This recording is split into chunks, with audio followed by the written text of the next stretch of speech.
This channel does not promote any violent, harmful, or illegal activities. All content provided by this channel is meant for an educational purpose only.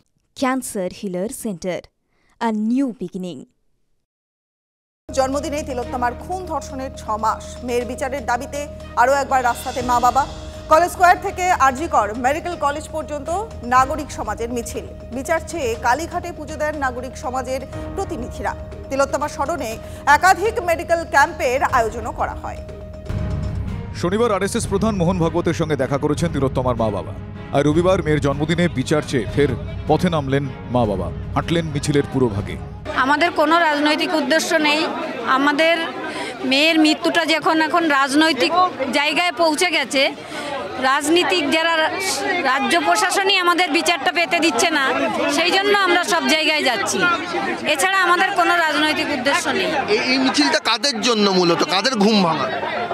প্রশাসনের ঘুম ভাঙানোর জন্য। প্রশাসন যারা বিরোধিতা করে তাদের ঘুম ভাঙানোর জন্য।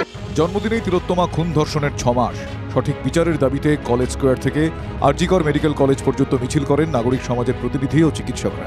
মিছিল আরজিকরে ঢুকতে গেলে প্রাথমিকভাবে বাধা দেয় সুপ্রিম কোর্টের নির্দেশে সুরক্ষায় মোতায়েন থাকা কেন্দ্রীয় বাহিনী। এরপর পূর্ণব্রত গুণ সহ আরও 3 প্রতিনিধি ভেতরে ঢোকেন।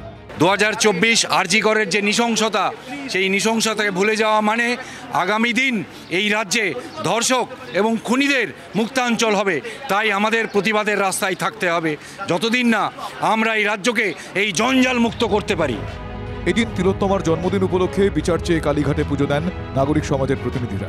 সঞ্জয় রায় একা দোষী নয়, আসল দোষী তাতে ধরা পড়ে, সেই জন্যই আমরা এই পুজোটা দিতে যাচ্ছি। সোদপুর থেকে শুরু করে একাধিক জায়গায় তিলোত্তমার স্মরণে মেডিকেল ক্যাম্পের আয়োজন করা হয়। তিলোত্তমার এই মাটিতেই তার শৈশব কেটেছিল। তার স্মৃতির প্রতি শ্রদ্ধা জানাতে এলাকার বাসিন্দারা এবং তিলোত্তমার পরিবারের সহযোগিতায় বিভিন্ন জায়গায় ফ্রি মেডিকেল ক্যাম্প চলছে। ফ্রি মেডিকেল ক্যাম্পে স্থানীয় বাসিন্দারা যারা আসছেন চিকিৎসা করাতে, তাদের একটাই দাবি, তিলোত্তমার বিচার চাই। আমরা যেহেতু ডাক্তার এবং তিনিও একজন ডাক্তার ছিলেন, সেই জায়গায় দাঁড়িয়ে আমার মনে হয়েছে যে তাকে যদি আমরা কিছু ডেডিকেট করতে পারি, সেটা একমাত্র ডাক্তারি দিয়েই করতে পারি। তাই আজকে আমরা এই মানুষের সাহায্য, সেবা বলবো না, মানুষের পাশে যতটা সম্ভব সাথে থাকার চেষ্টা করেছি। রবিবার তিলোত্তমার বাড়িতে যান বিরোধী দলনেতা শুভেন্দু অধিকারী। কথা বলেন তিলোত্তমার মা বাবার সঙ্গে। পরিবার যা বলছে সমর্থন করি। ডিএনএ রিপোর্ট এবং ফরেনসিক প্রত্যেকটাতেই ধোঁয়াশা যুক্ত আছে। যারা তদন্ত করছেন ও যারা বিচার করছেন তারা এর মীমাংসা করুন, এটা আমরা চাই। নইলে পথই পথ দেখাবে, পরিবার সঙ্গে থাকবে, সবাই আমরা রাস্তায় নামবো। এরা তো বাবা মার আবেগকে বিভ্রান্ত করে রাজনীতি করার জন্য করছে। আর ক্রাউড ফান্ডিং যা হয়েছে অভয়ার মৃত্যুকে ঘিরে, তো দেখা তো গেছে ইভেন্ট ম্যানেজমেন্ট কোম্পানিকে এরা পেমেন্ট করেছে। এখন এসব আজকের মিছিলও কোনো ইভেন্ট ম্যানেজমেন্ট কোম্পানিকে পেমেন্ট করে টাকা দিয়ে মিছিল করছে কিনা, সেটাও তো তদন্তের আওতায় আসা উচিত।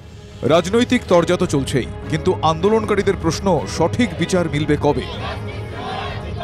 সৌরভ দত্ত, অনন্ত চট্টোপাধ্যায় ও কৌস্তব গঙ্গোপাধ্যায়ের রিপোর্ট, TV9 বাংলা।